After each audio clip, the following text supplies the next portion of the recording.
You wake up one day, and nothing fits. Your job feels like a prison. Your friends feel like strangers. The things that used to make you happy, video games, parties, shopping, now taste like ash in your mouth. You feel a profound, terrifying emptiness. You feel like you are losing your mind. You are not losing your mind. You are finding your soul. Welcome to the most misunderstood event in human psychology, the dark night of the soul. Modern society will tell you that you are depressed. They will tell you to take a pill, distract yourself, or work harder. They are wrong. Depression is a state of hopelessness. The dark night is a state of meaninglessness. It is not a malfunction. It is a purge. If you clicked this video, you are likely in the void right now. You feel like you are falling without a parachute. I am here to tell you, do not pull the ripcord. Let yourself fall. To understand what is happening to you, we must look at the structure of your ego. For the first 20 or 30 years of your life, you built a character to survive the world. You learned to be the good student, the reliable employee, or the chill partner. You built this armor to get love and validation, but this armor is not you. It is a costume. It is a construct made of other people's expectations. The dark night begins when the armor becomes too heavy to carry. Maybe a breakup triggered it. Maybe you got fired. Or maybe you just woke up and realized you hate the life you've built. This is not a crisis. This is your true self waking up in the basement of your psyche and burning down the house of the false self. This feels like death. Because it is death. It is ego death. The mystic Saint John of the Cross, who coined the term, described it as a spiritual detox. The universe is stripping away everything that is not real. It is taking away your pride, your attachments, and your illusions. It is painful because you are clinging to the false identity. You are fighting the surgery. Here are the signs you are in the dark night, and not just having a bad month. First, you experience the great detachment. You look at your social circle and realize you have nothing in common with them. You prefer to be alone. The drama and gossip that used to entertain you now seem unbearable.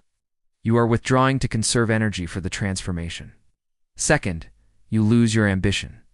The goals you used to chase money, status, fame suddenly seem silly. Look at the rat race and wonder why anyone is running.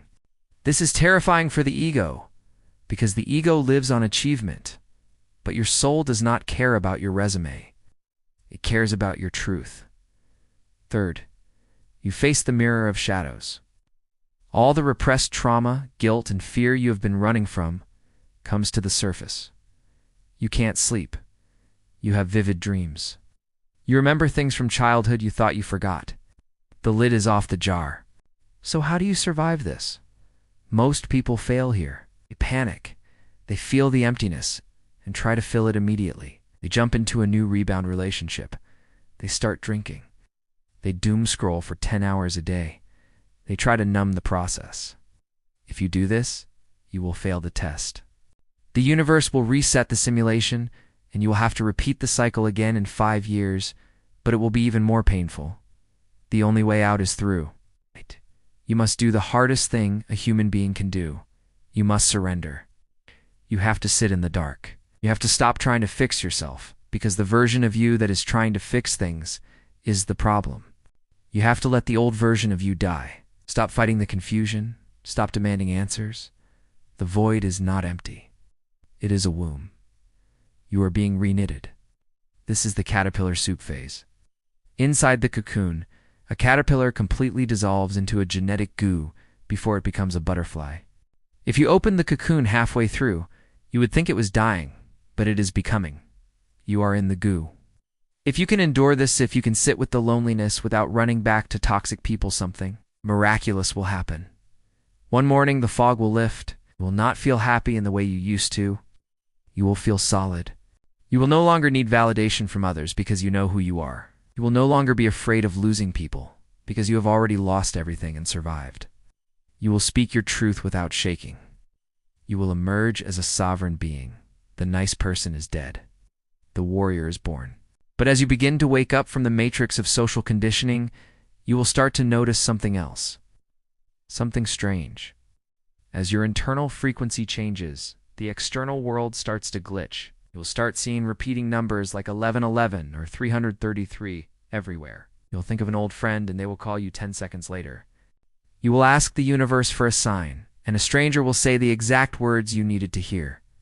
The skeptics call these coincidences. The psychologist Carl Jung called it synchronicity. He believed these were not random accidents, but evidence that the mind and the material world are connected in ways we do not understand. He believed they were signposts from the unconscious, guiding you toward your destiny.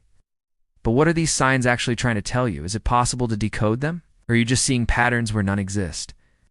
This is the language of the universe. And if you learn to speak it, you stop walking blind and start walking with a map. If you have ever seen a sign you couldn't explain, you need to watch the next video. We are going to decode the glitch in the matrix. Click it. The universe is speaking.